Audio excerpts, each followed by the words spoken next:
આપણે જે ખોરાક ખાઈએ છીએ એના પર કેટલો ભરોસો કરી શકાય?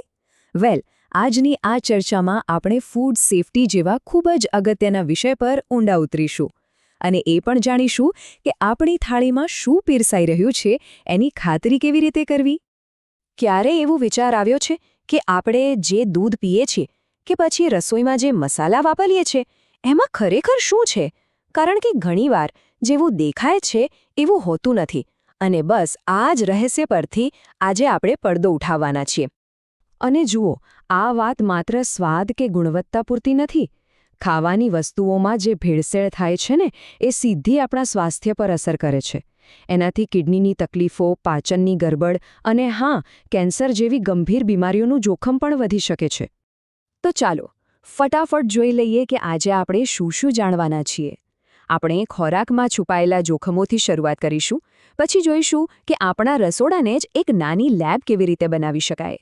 દૂધ, તેલ અને મસાલા જેવી રોજબરોજની વસ્તુઓ કેવી રીતે તપાસવી એ શીખીશું. અને છેલ્લે એ સમજીશું કે સાચી જાણકારી જ આપણું સૌથી મોટું રક્ષણ છે. ઓકે, તો ચાલો શરૂ કરીએ આપણા પહેલા વિભાગથી, ખોરાકમાં છુપાયેલા જોખમો. આ ભેળસેળની સમસ્યા ખરેખર છે શું અને એ આપણા સુધી પહોંચે છે કેવી રીતે, એને જરા બારીકાઈથી સમજીએ. તો ખાદ્ય ભેળસેળ એટલે શું?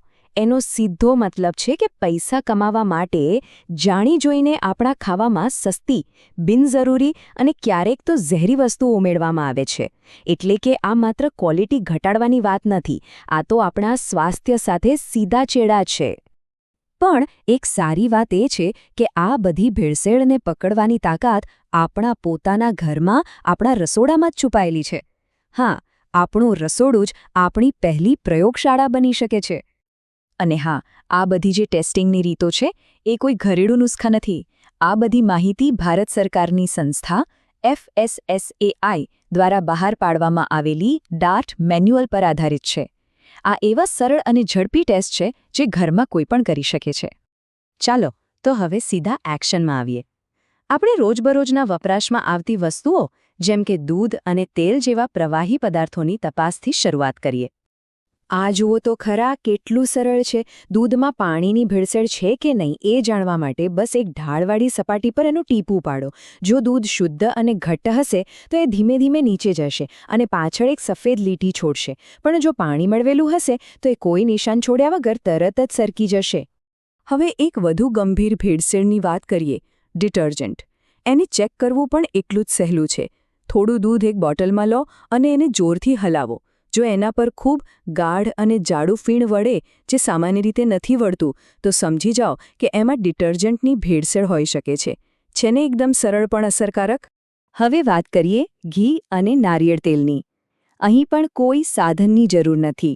શુદ્ધ ઘીને હથેળી પર રાખતા જ એ શરીરની ગરમીથી પીગળવા લાગશે.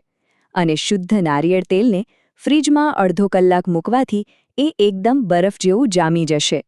આ બધી એની કુદરતી ઓળખ છે. આપણા ભારતીય રસોડાની જાન એટલે મસાલા. પણ દુઃખની વાત એ છે કે ભેળસેળ કરનારાઓએ એને પણ નથી છોડ્યા. પણ ચિંતા ન કરો, એને પણ ચકાસવાની સરળ રીતો છે. ચાલો જોઈએ. જરા વિચારો, લાલ મરચાંના પાવડરમાં ઈંટનો ભૂક્કો. આ સાંભળવામાં જેટલો ખરાબ લાગે છે એને પકડવું એટલું જ સહેલું છે. એક ગ્લાસ પાણીમાં ચપટી મરચું નાખો. જો ભેળસેળ હશે તો પાણી તરત જ લાલ થઈ જશે અને ઈંટ જેવો કચરો નીચે બેસી જશે. અને હવે એક રેપિડ ફાયર રાઉન્ડ. ખબર છે, કાળા મરીમાં પપૈયાના બીજની ભેળસેળ હોય છે. એને પાણીમાં નાખવાથી મરી ડૂબી જશે અને પપૈયાના બીજ તરવા લાગશે. એવી જ રીતે ચાની પત્તી પર ચુંબક ફેરવવાથી લોખંડનો ભૂકો ચોંટી જશે. આ ટેબલ આવી જ કેટલીક ચોંકાવનારી પણ સરળ તપાસની રીતો બતાવે છે. મસાલા. પછી હવે વારો છે રસોડાના બીજા હીરોનો, જેમ કે મધ, ખાંડ, મીઠું અને લોટ. શું એ બધા શુદ્ધ છે? ચાલો એ પણ તપાસી લઈએ. આ ટેસ્ટ મારું ફેવરેટ છે. એકદમ સરળ. એક ગ્લાસ પાણીમાં મધનું એક ટીપું નાખો. જો મધ શુદ્ધ હશે તો એ સીધું તળિયે જઈને બેસી જશે. પણ જો એમાં ખાંડની ચાસણીની ભેળસેળ હશે તો એ પાણીમાં તરત જ ઓગળી જશે. ખાંડ અને મીઠું, આનાથી વધારે બેઝિક શું હોઈ શકે? પણ એમાં પણ ચોક પાવડર જેવી વસ્તુઓની ભેળસેળ થાય છે. એને ઓળખવાની રીત સિમ્પલ છે.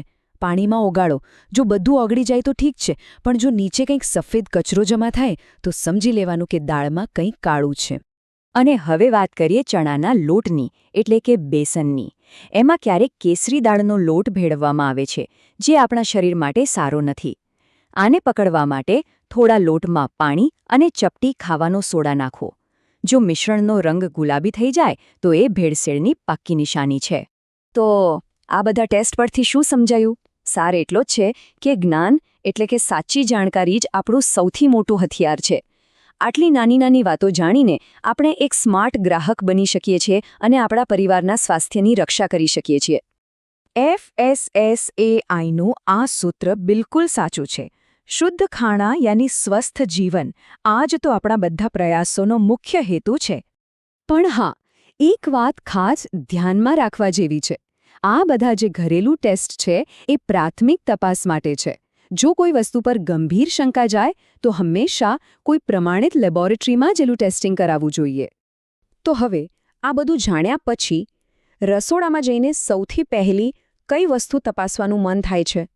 આ સવાલ સાથે જ આપણે આજની વાત પૂરી કરીએ છીએ. બસ જાગૃત રહો અને સુરક્ષિત રહો.